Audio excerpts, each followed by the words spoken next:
محترم ناظرین کرام، السلام علیکم۔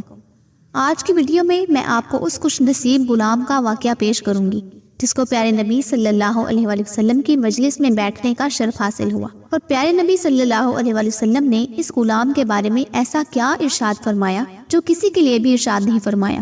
نیز مسجد قباء کا امام کون خوش نصیب بنا، یہی ہماری آج کی ویڈیو کا موضوع ہوگا۔ مدینہ میں ایک یہودی تھا، وہ ملک شام گیا تاکہ تجارت کے لیے کچھ سامان خریدے۔ سامان خرید کر جب وہ واپس آ رہا تھا تو اس کی نظر ایک غلام پر پڑی جس کا رنگ بہت کالا تھا، وہ کسی لحاظ سے بھی خریدنے لائق نہ تھا۔ یہودی نے سوچا کہ اگر وہ اسے خرید لے اور اپنے شہر مدینہ میں جا کر مہنگے داموں بیچ سکتا ہے اور نفع کما سکتا ہے، چنانچہ اس نے وہ غلام خرید لیا جس کا نام سالم تھا۔ یہودی مدینہ میں پہنچا اور سارا سامان 3 دن میں بیچ دیا، لیکن سالم کو خریدنے والا کوئی نہیں تھا۔ ہر کوئی اس کی شکل و صورت دیکھ کر نظر انداز کر دیتا تھا۔ یہودی نے غلام سالم سے کہا کہ وہ سامان پکڑ کر دھوپ میں کھڑا ہو جائے تو لوگ یہ سمجھے کہ غلام بہت محنتی ہے اور دھوپ میں بھی کام کرتا ہے تو وہ خرید لیں گے۔ سالم نے ایسا ہی کیا، لیکن لوگ ہوشیار تھے، انہیں پتا چل گیا کہ یہ غلام محض مالک کے حکم پر کھڑا ہے۔ مدینہ میں ایک خاتون تھی جو اپنی خدا ترسی کی وجہ سے مشہور تھی۔ انہوں نے جب غلام کو دیکھا تو اسے خرید لیا۔ اس خاتون کا نام فاطمہ تھا۔ مکہ سے ایک صاحب مدینہ آئے جن کا نام حذیفہ تھا۔ لوگوں نے انہیں مشورہ دیا کہ فاطمہ بہت پاک باز اور خدا ترس خاتون ہے، آپ ان سے شادی کر لیں۔ حذیفہ نے تسلیم کر لیا اور فاطمہ سے شادی کر کے واپس مکہ روانہ ہو گئے۔ سالم غلام بھی ساتھ چلا گیا۔ مکہ پہنچ کر حذیفہ نے اپنے دوست عثمان بن عفان سے ملاقات کی اور اسے خوشخبری دی کہ میں نے مدینہ میں ایک خاتون سے شادی کر لی ہے جو بہت اچھی خاتون ہے اور اپنی پاک بازی کی وجہ سے مشہور بھی ہے۔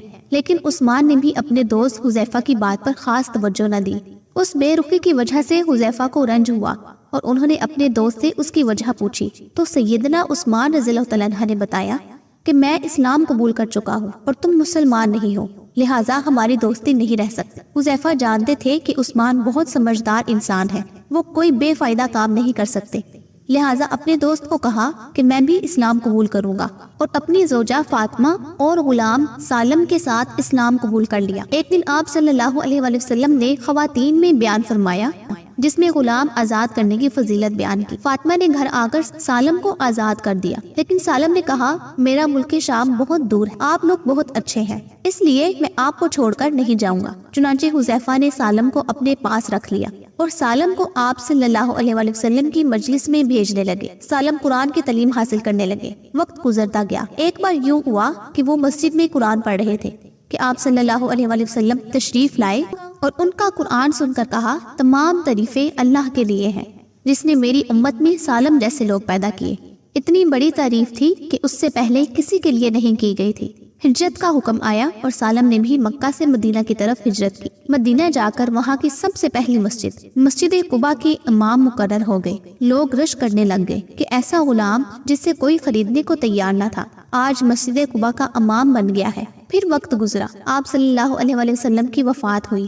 خلیفہ رسول سیدنا ابو بکر رضی اللہ تعالیٰ عنہ کا زمانہ بھی گزرا اور امیر المؤمنین سیدنا عمر رضی اللہ تعالیٰ عنہ کی وفات کا وقت بھی قریب ہوا۔ اس وقت سالم دنیا سے رخصت ہو چکے تھے۔ سیدنا عمر رضی اللہ تعالیٰ عنہ نے فرمایا اگر سالم زندہ ہوتے تو مجھے امیر بنانے میں کوئی مشقت نہ ہوتی، یعنی میں انہیں امیر المؤمنین بنا دیتا، کیونکہ میں نے رسول اللہ صلی اللہ علیہ وآلہ وسلم سے سنا ہے سالم کا دل اللہ کی محبت سے بھرا ہوا ہے۔ سبق یہ ہے کہ قرآن کے ذریعے لوگوں کو عزت بھی ملتی ہے اور ذلت بھی۔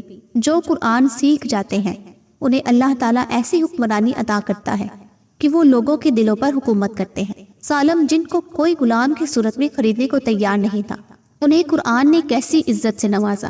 ویڈیو کو لائک اور شیئر ضرور کیا کریں، اس سے حوصلہ افزائی ہوتی ہے۔ اللہ آپ سب کا حامی و ناصر ہو۔